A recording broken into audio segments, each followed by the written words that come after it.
Vamos dar continuidade à nossa aula. Agora nós vamos estar tratando da segunda fase do livro de Jó. E agora estamos lidando com o personagem Jó, né? Já estudamos algumas coisas relacionadas à história do próprio livro. E agora é sobre o personagem Jó. A gente observa no início, no contexto do livro, deixa eu só abrir aqui o slide para ficar maior, que fica melhor para vocês compreenderem aí. Não se preocupem que esses slides a gente pode mandar para vocês também, caso não fique bem claro aí, vocês queiram, eu mando os slides para vocês. Nós vimos que no início existe, no próprio livro, nós vemos na primeira parte do capítulo 1 ao 5, Jó, sua piedade na prosperidade, o seu temor a Deus, sua fidelidade a Deus no momento de prosperidade. E aí a gente vê do 6 ao 19, Satanás, a sua mentira, a sua acusação e a sua maldade. Depois nós vemos Jó, sua piedade na adversidade, do 20 ao 21. A gente já vê um outro lado de Jó, mesmo diante da adversidade. E depois nós vemos Satanás, sua maldade posterior, do capítulo 2, do 1 ao 8.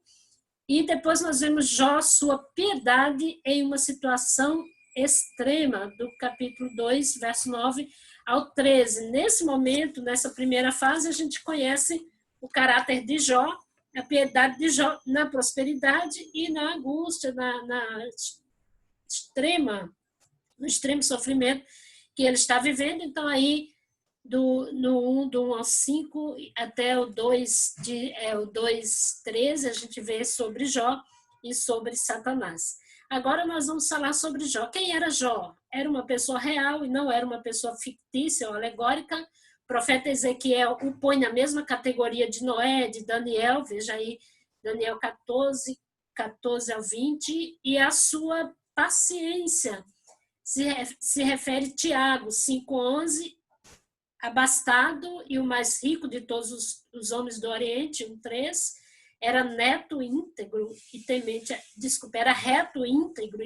a Deus, 1:8, 2:3, respeitado e honrado, 29, 7 ao 25. Ele manteve sua integridade durante as provações que lhe sobrevieram. Então, ele mantém a sua fidelidade, a sua integridade, mesmo diante das batalhas que ele está enfrentando nesse momento. A Septuaginta identificou Jó como Jobade, o segundo rei de Edom. Veja Gênesis 36, 33.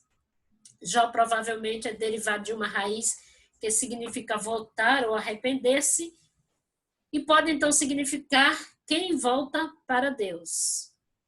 E aí é sobre Jó.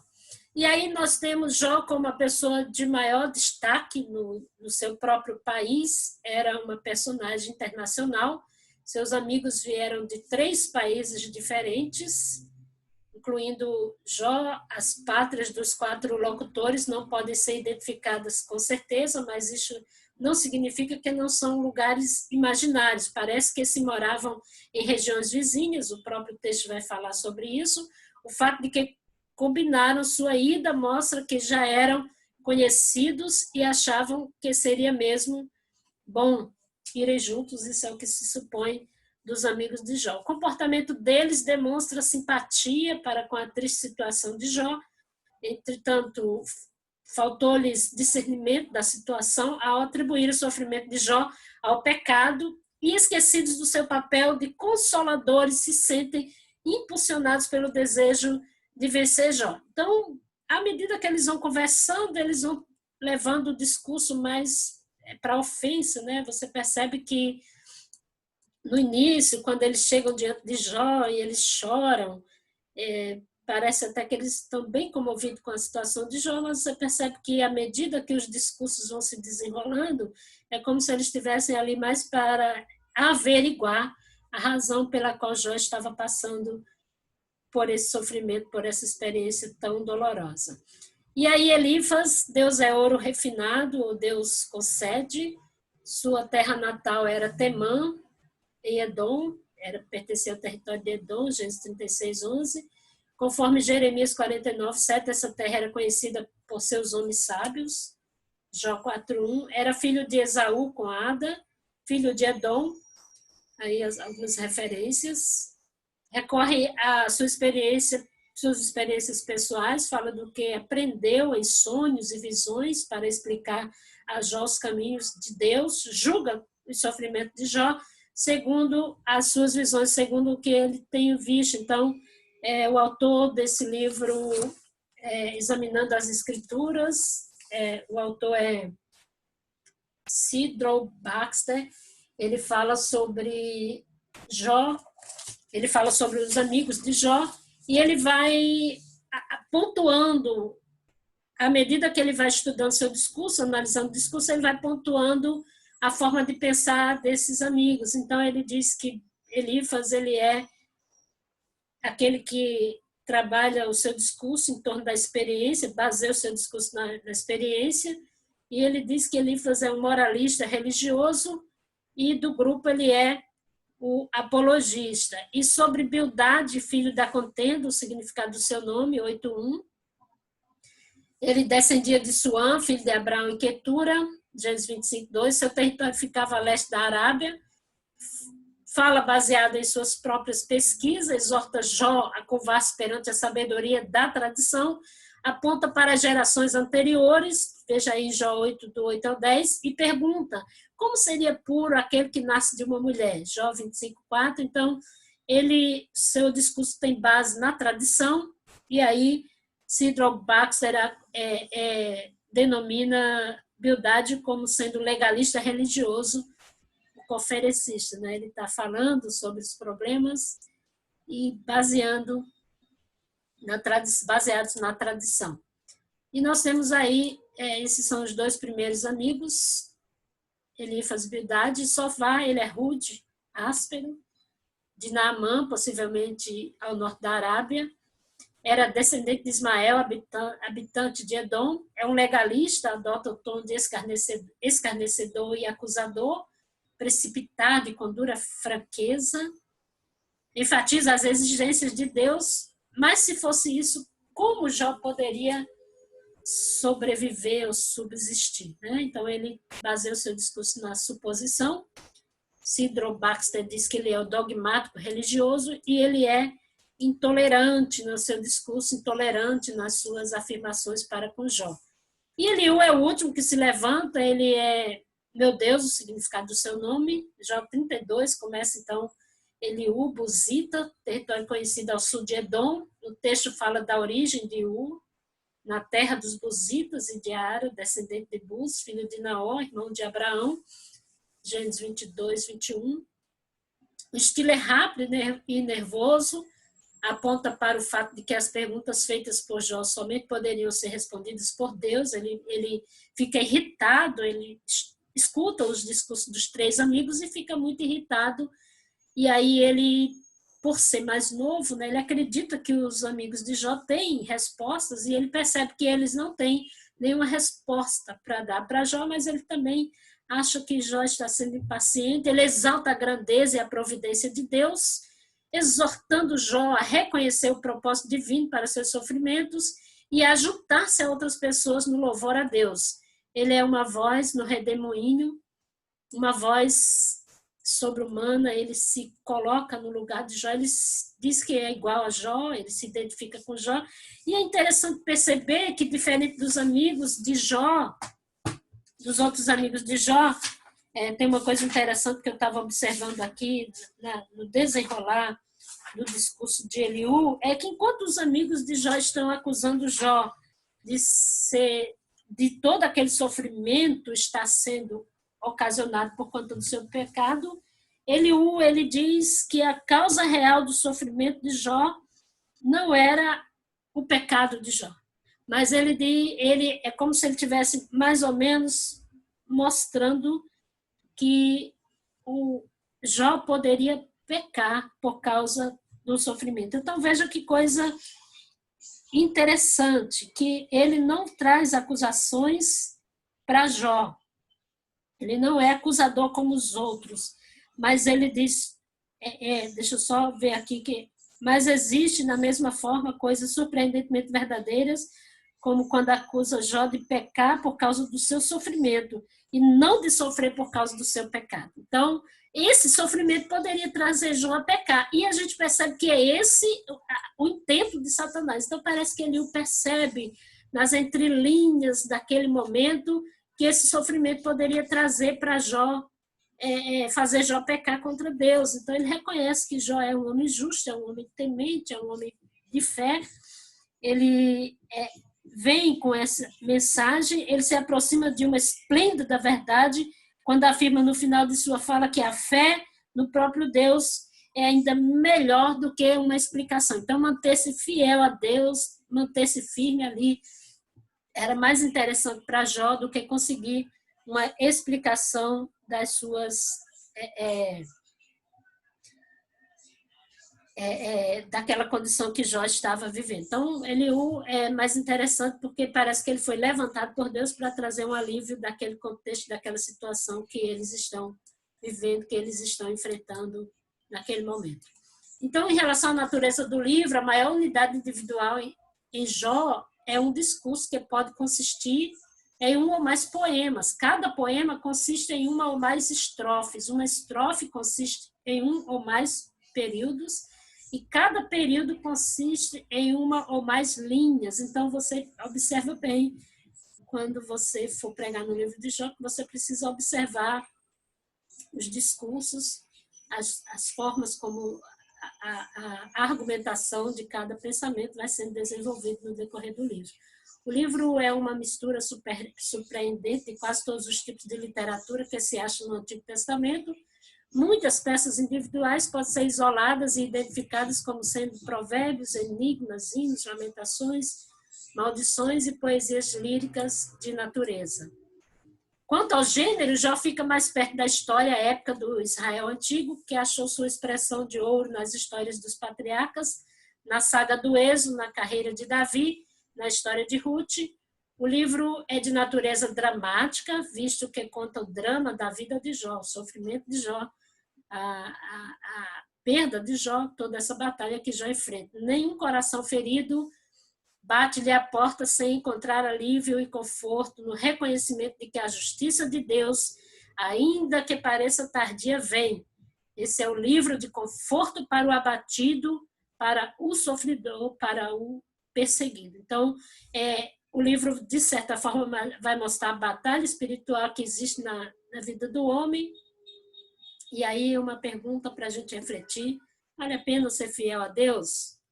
Vale a pena temer a Deus? Vale a pena ter toda essa convicção de que Jó tinha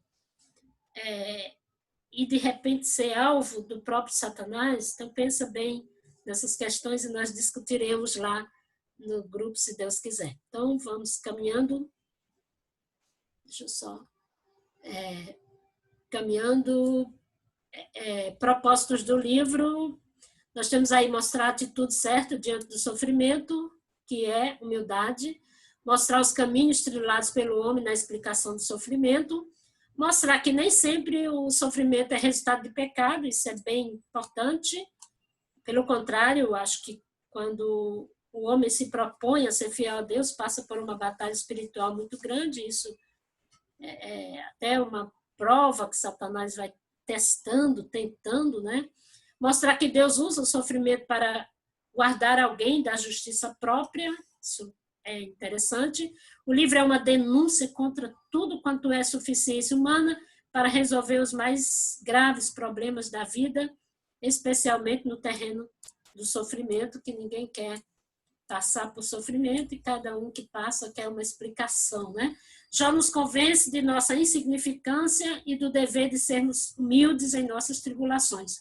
Qualquer controvérsia a respeito da maneira como Deus governa as coisas deste mundo servirá apenas para amontoar palavras e nada mais. Estamos envoltos em mistérios, assim como as nuvens encobrem a luz do sol.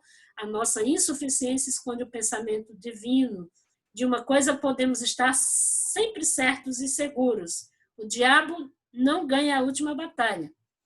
Esta pertence ao Senhor e nós estamos com Ele. Estando com Ele, com certeza, seremos vencedores. Com este livro, Satanás é muito mais real na vida humana e os poderes de Deus sobre ele e sobre toda a natureza são igualmente muito mais reais para nós. Se nós percebemos que não acontece nada da vida da gente sem a permissão de Deus. Agora, o que fazemos diante daquilo que estamos passando, aí sim, precisamos pensar. Com base na história de Jó, nós vamos pensar qual foi a atitude de Jó diante daquele sofrimento. É isso que importa para Deus. E às vezes Satanás está nos tentando para saber qual é a nossa atitude diante das privações, diante do sofrimento, diante da dor, diante das perdas, diante de tudo o que Jó passou. Okay? Qual a importância do livro de Jó? Nós temos o valor literário. O valor literário é um livro riquíssimo em figura de linguagem, com uma bela retórica. Victor Hugo declarou o livro de Jó é provavelmente a obra-prima da mente humana. E o valor universal tipifica o homem e seus sofrimentos. É um livro que se dirige a uma necessidade universal, ou seja, a agonia do coração humano, torturado pela angústia e pelas muitas agonias que a carne é sujeita. Muita gente, passando por diversas tribulações, não sabe lidar com o sofrimento. Então, esse livro ficou escrito para nós, talvez como uma forma de nos auxiliar e nos ajudar nessa questão do sofrimento, da angústia, das perdas, das dores.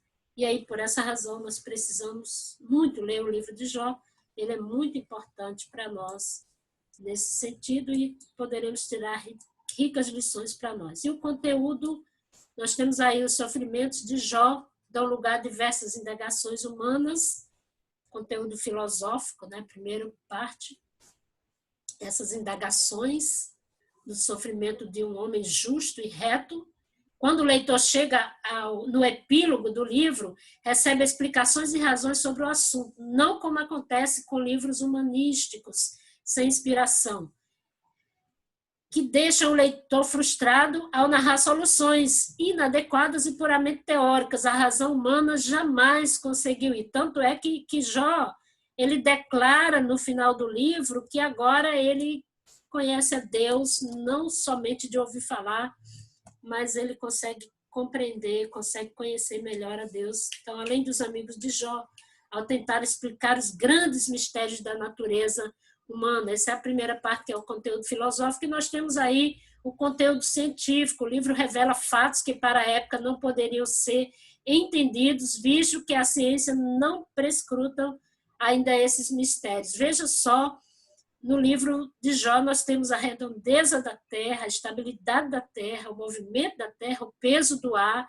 a luminosidade da lua, a criação do homem, o som emitido pelas estrelas e a Via Láctea, os limites do mar. Todas essas declarações a respeito da ciência, né? Eu acho, não somente da ciência, mas a respeito do próprio Deus, que é criador de todas as coisas. Então, sendo o Jó o livro mais antigo, ele já traz essas revelações a respeito da redondeza da Terra, que tanto tempo se levou para descobrir isso, agora Jó já traz isso no seu próprio livro. Então, Jó também tem esse conteúdo científico, primeiro filosófico, depois científico e, por fim, conteúdo profético. Como os demais livros do Antigo Testamento, Jó anuncia Cristo e faz alusão à sua missão.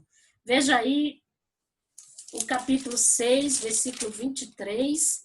6, versículo 23 diz ou livrai-me das mãos do adversário, ou resgatai-me das mãos dos opressores.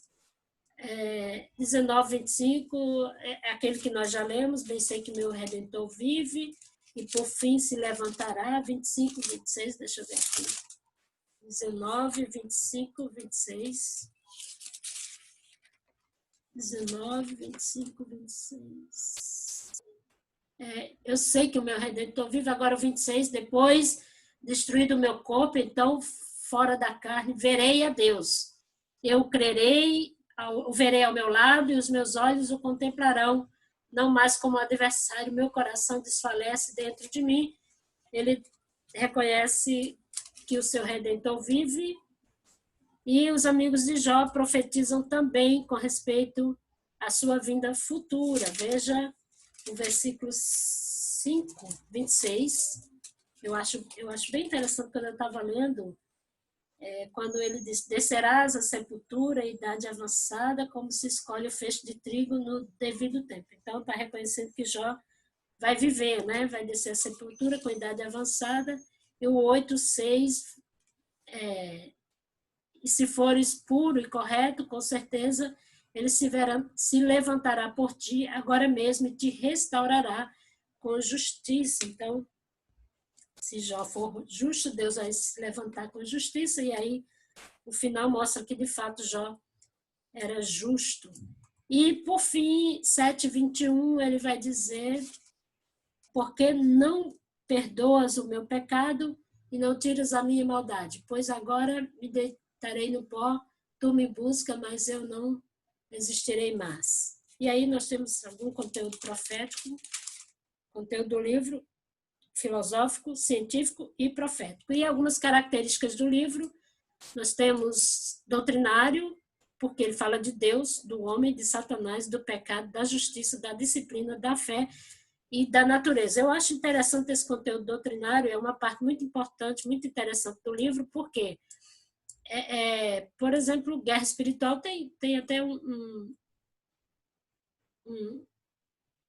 estudo sobre a eleição, baseado na história de Jó. Então, nós temos aí muitos assuntos interessantes, muitos aspectos doutrinários do livro de Jó.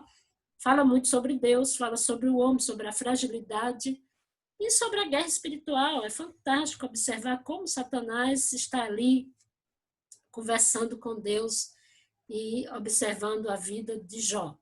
É um conteúdo esperançoso também, é uma das características do livro. É um livro que aviva a esperança humana, ainda que assim não pareça, naquele momento de tanta dor e de tanto sofrimento, mas ele é um livro que vai avivar a esperança humana. Nós percebemos que ainda assim não pareça, por todo esse problema do sofrimento, quando chega nos últimos capítulos, onde se vê que o sofrimento permitido por Deus um dia se transformará em bem. Quem passa pelo sofrimento, quem passa pela prova, como disse Jó, se é uma prova que eu estou passando, ele vai me aprovar, porque eu sou justo, né? Então, ele traz essa esperança de que Deus vai cuidar, Deus vai agir. Não vai ficar para sempre o nosso sofrimento, a nossa dor. Vai passar, né? Isso é até bom para esse momento, é esperançoso.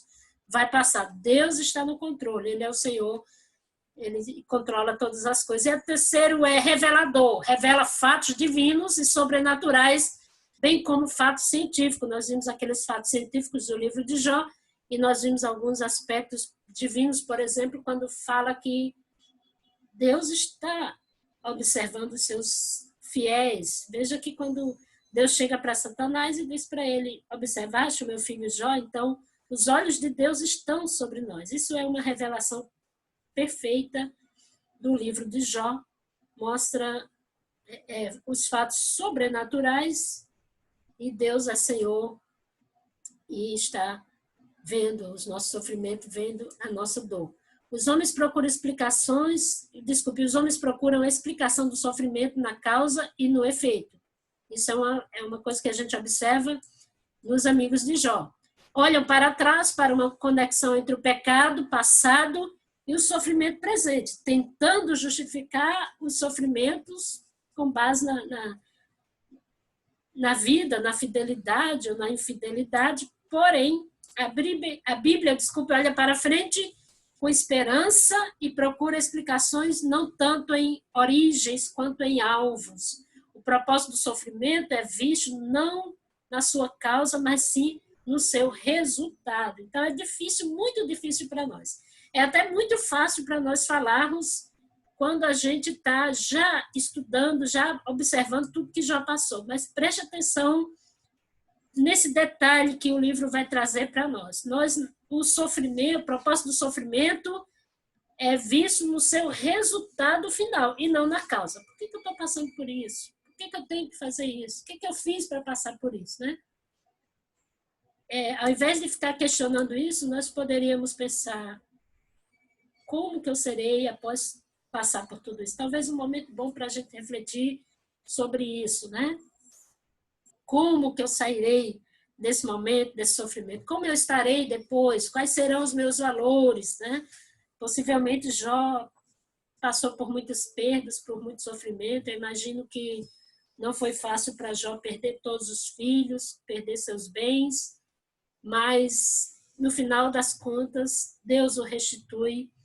E a gente não sabe como foram os dias de Jó, como que ele passa por tudo isso, como que ele sobrevive a todo esse sofrimento. Fato é que ele entendeu. E ele diz, eu te conheci só de ouvir falar. Agora eu te conheço de experimentar. Agora eu te conheço perfeitamente por experiência pessoal. Isso é um ponto muito importante para nós. Conhecer a Deus somente através da teologia é fácil. Conhecer a Deus por experimentar é outra coisa. Jó vê parte da resposta ao ensinar que depois de passar da experiência, o sofredor apreciará de uma maneira nova por causa daquilo que aprendeu. Então, aqui nós temos o cenário religioso, organização patriarcal, e teologia legalista, era a organização da época. Aqui nós temos, o livro indica um tipo de organização patriarcal de famílias, clãs, que faz lembrar a época de Abraão, quando os ritos religiosos não faziam parte de uma organização religiosa, mas o pai era o sacerdote da família. No caso de Jó aqui, ele oferecia sacrifício pelos seus filhos, né? Então, traz essa ideia do cenário religioso, que era a organização patriarcal, e teologia legalista, por causa dos discursos dos seus amigos. Deus era considerado uma divindade de causa e efeito, que recompensa ou punia imediatamente de modo um tanto automático e indireto. Então, isso é o que mais ou menos está exposto no discurso dos amigos de Jó.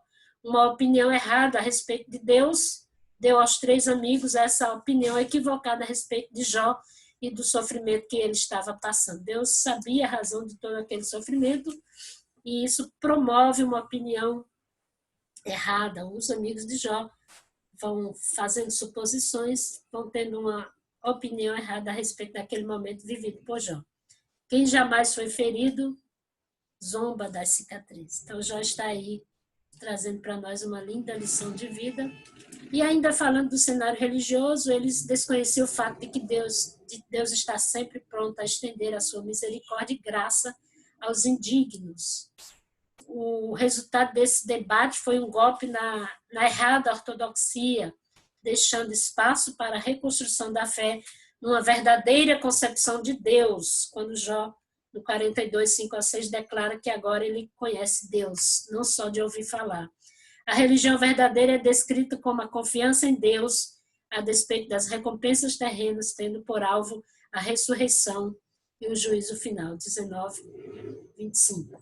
E aí nós temos algumas contribuições singulares, que essa última parte aqui do livro de Jó, que é a grandeza de Deus, os diversos aspectos dessa grandeza, a grandeza da pessoa de Deus, quando Jó o conhece mesmo em meio àquele sofrimento, a soberania de Deus, da forma como Deus cumpre os seus propósitos, o Senhor trabalha de maneira infinita, e a grandeza de Deus, o poder de Deus na sua lei, ele comanda todo o mundo espiritual, o mundo físico, o poder do seu amor pode inspirar o amor e a devoção das pessoas sem visarem a recompensa material.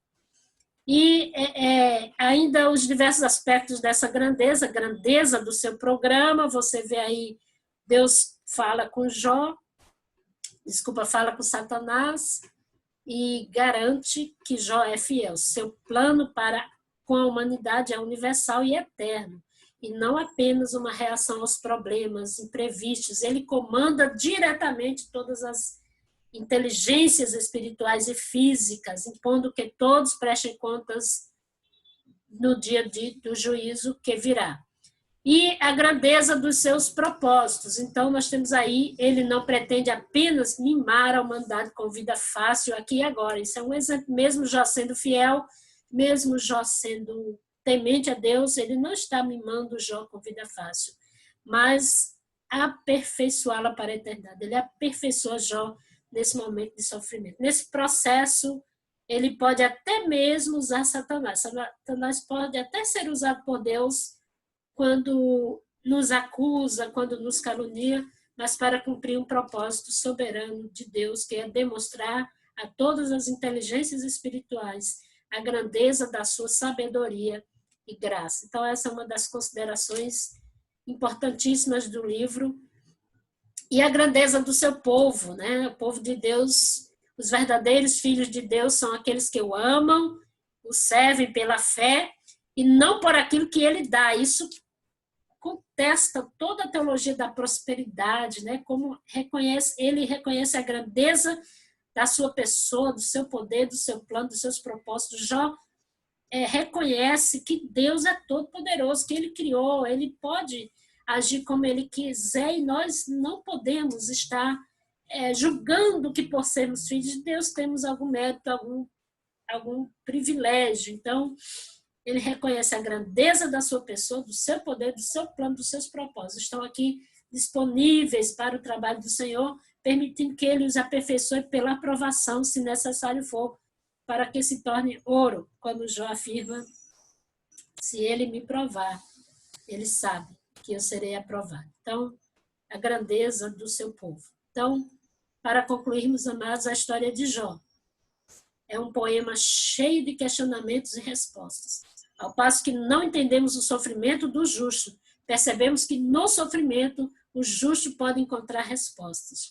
Jó adquire muito conhecimento através dessas experiências.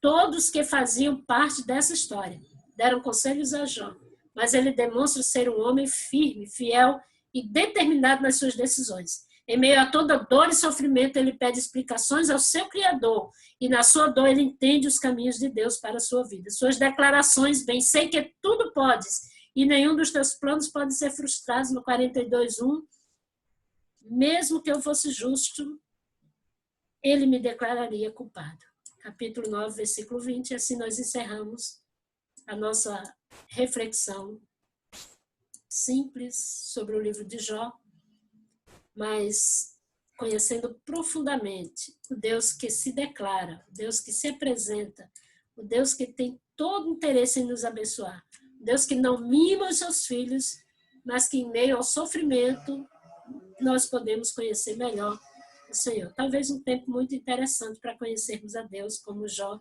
conheceu. Que Ele nos ajude, que Ele nos dê respostas em meio a todo esse tempo difícil que estamos vivendo. Deus nos abençoe e até a próxima videoaula.